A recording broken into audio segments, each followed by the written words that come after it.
an honor to be able to introduce my rabbi at Temple Israel of Great Neck, who has been a very strong spokesman on the issue of anti-Semitism, but he also reminds us that we as Jews have a role in teaching and preserving social justice for all people in the world and fighting against discrimination and hate. With that, Rabbi Howard Stecker. Good morning, everybody. We need to recognize and we need to assert that anti-Semitism has to be called out explicitly and not just in the context of hatred overall. Just as racism needs to be called out explicitly because there are elements that are unique and uniquely pernicious to people of color, just as homophobia and transphobia need to be called out explicitly because there are elements that are uniquely pernicious to LGBTQ people, just as misogyny needs to be called out explicitly because there are elements that are uniquely pernicious to women, and I could go on, anti-Semitism needs to be called out explicitly because there are elements that are uniquely pernicious to Jews.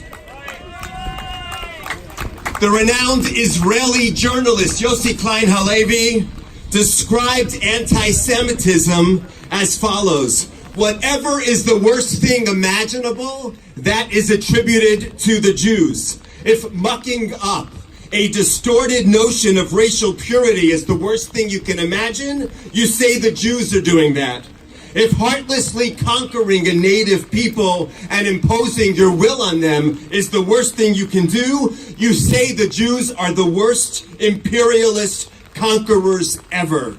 Anti-Semitism needs to be called out, whether it comes from the left or whether it comes from the right. Left-leaning anti-Semitism, which is expressed through false intersectionalities and criticism of Israel that demonizes and legitimizes Israel, needs to be called out. Right-leaning anti-Semitism, expressed as an accusation that Jews are leading the charge to undermine white supremacy, you remember the Jews will not replace us, needs to be called out. When members of Congress claim that they didn't know that what they were writing or tweeting is anti-Semitic, they need to, before they tweet, phone a friend and ask, is it okay to say that the Jews are hypnotizing the world? The answer is no, that is not okay. That is anti-Semitism.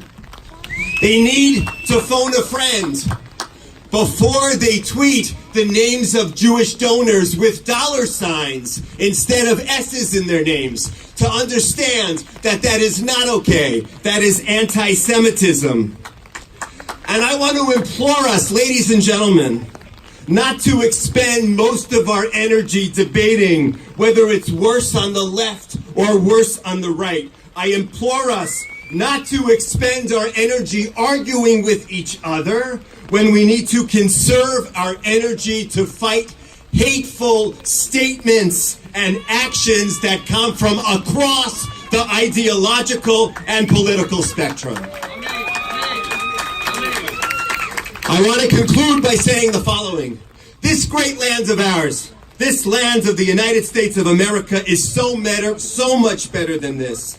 This is the land where centuries ago, Benjamin Franklin looked out his window during his final days and saw that clergy were walking up the main street in Philadelphia, Christian clergy and Jewish clergy, including the rabbi of the synagogue that he helped to establish in Philadelphia.